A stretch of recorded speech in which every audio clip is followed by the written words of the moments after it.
চট্টগ্রামের সিইপিজেডে কারখানায় আগুন লাগার 17.5 ঘন্টা পর নিয়ন্ত্রণে এনেছে ফায়ার সার্ভিস। এখন চলছে ডাম্পিংয়ের কাজ।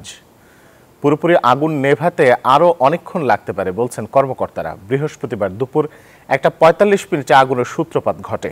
খবর পেয়ে ফায়ার সার্ভিসের 16টি ইউনিট আগুন নিয়ন্ত্রণে কাজ শুরু করে। তাদের সঙ্গে একে একে যুক্ত হয় নৌ বিমান বাহিনী সহ আরও সেনাবাহিনীও। এক পর্যায়ে ইউনিটের সংখ্যা দাঁড়ায় 25টিতে। সময় মতো শ্রমিক ও কর্মকর্তারা বের হয়ে আসে, প্রাণে বেঁচে যান তারা।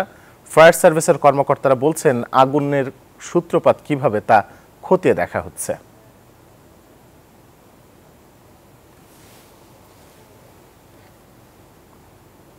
সুষ্ঠুভাবে কোনো ইনজুরি ছাড়া, কোনো ক্যাজুয়ালিটি ছাড়া আমরা সবাইকে বের করে নিয়ে আসতে সক্ষম হয়েছিলাম এবং পরবর্তীতে ফায়ার ফাইটিংয়ের সকল ইউনিট একসাথে কাজ করে আগুনটা নিয়ন্ত্রণে নিয়ে এসেছেন। আপাতত এখানে যেন কোনো মানুষ প্রবেশ না করে এবং ফার্দার একটা ইঞ্জিনিয়ার সার্ভে না হওয়া পর্যন্ত এটা যেন মানে কার্যক্রম না করা হয়। এবং আমরা নির্বাপন দেইনি, এখনও নির্বাপন দিতে সময় লাগবে আর কি। ধন্যবাদ রিশাদ হাসান আপনাকে। আমি যে ভবনে আগুন লেগেছে সেই ভবনটা একটু দেখলেই বুঝতে পারছেন যে আগুন অনেকটা নিয়ন্ত্রণে চলে এসেছে। ফায়ার সার্ভিস বলছে তারা নিয়ন্ত্রণ এনেছে বলে আমাদেরকে ঘোষণা করেছেন। একই সাথে কিন্তু যে ডাম্পিংয়ের কাজটা কিন্তু অনেকক্ষণ সময় লাগতে পারে। তারা বলছেন যে আগুন যেন কোনোভাবে ছড়িয়ে না যায় সেদিকে কিন্তু তারা সেই জায়গাটা নিয়ন্ত্রণে এনেছে বলে আমাদেরকে জানিয়েছেন। তবে আগুন কেন লেগেছে তার জন্য কিন্তু এখানে ইপিজেড কর্তৃপক্ষ 5 সদস্যের একটি তদন্ত কমিটি গঠন করেছে। একই সাথে আমরা দেখতে পাচ্ছি ফায়ার সার্ভিস তারাও কিন্তু 5 সদস্যের একটা তদন্ত কমিটি গঠন করেছে। আমার পাশে আছেন ফায়ার সার্ভিসের উপপরিচালক আছেন জসিমউদ্দিন।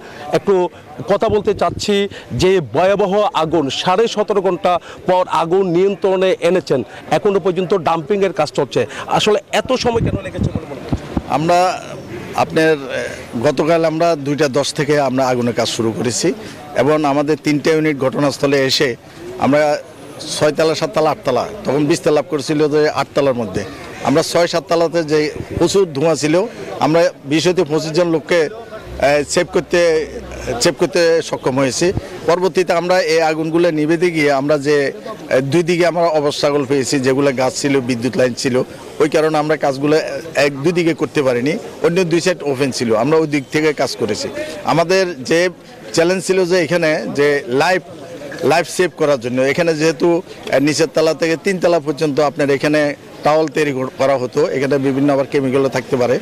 আর 4th তলা থেকে 8ম তলা পর্যন্ত এখানে অ্যাপ্রন, মেডিকেটেড অ্যাপ্রনগুলো এবং ওইখানে গুদাম ছিল, যার পরিপ্রেক্ষিতে গুদামের ভিতরে আগুন যখন স্পিলিং বেড়ে যাচ্ছিল, বিস্তার লাভ করছিল, তখন আমাদের চিন্তা ছিল যে ফ্যাক্টরিটা এক জায়গার মধ্যে আগুনটা রেখে বিস্তার লাভ না করার জন্য আমরা তখন আমাদের টার্ন টেবল লাডার, স্নোরকেল এবং আমাদের লুট সৃষ্টি স্পেশাল ইকুইপমেন্ট আমরা ব্যবহার করেছি। সর্বশেষ আপনারা দেখেছেন এই বিল্ডিংয়ের মধ্যে আমরা আগুনটা রাখতে সক্ষম হয়েছি। 7:25 সময় আমরা আগুনটাকে নিয়ন্ত্রণ করেছি। এখন আমাদের কাজ হলো, যেহেতু ভবনটা 17 ঘন্টার মতো জ্বলেছে, এটা রিস্কেবল ভবন, এখন আমাদেরকে বিভিন্ন যেমন লিন্টার, বিভিন্ন ব্রিক্স এগুলো ভেঙে পড়ছে।